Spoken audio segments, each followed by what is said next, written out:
مولاي صل وسلم دائما أبدا. حضرت موسیٰ علیہ السلام سے اللہ تعالیٰ نے ہم کلامی کی ہے، وہ بھی نور کے پردے سے گفتگو کی ہے.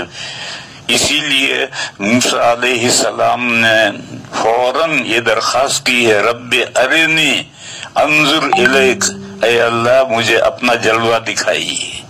تو اللہ نے یہ نہیں فرمایا کہ میں نہیں دیکھ سکتا ہوں، بلکہ یہ فرمایا کہ تم مجھے نہیں دیکھ سکتے. قال لن ترانی، تم مجھے نہیں دیکھ سکتے ہو. یہ نہیں کہا کہ میں نہیں دیکھ سکتا ہوں، اللہ تو دیکھ سکتے ہیں. جب انسان کے دل و دماغ میں اور آنکھوں میں قوت پیدا ہو جائے، جیسا کہ جنت میں پیدا ہو جائے گی، تو اللہ کا جلوہ انسان دیکھیں گے.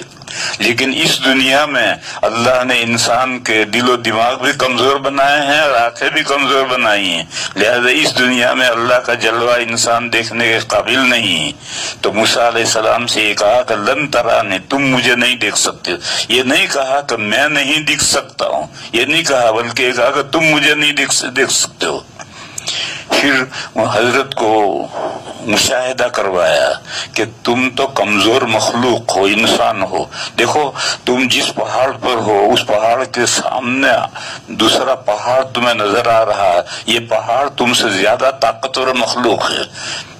میں اپنا جلوہ اس پر ڈالتا ہوں. دیکھو اگر وہ پہاڑ میرا جلوہ برداشت کر سکے تو تم بھی مجھے دیکھ لو گے، اور اگر وہ برداشت نہ کر سکے تو تم کہاں سے برداشت دیکھو گے.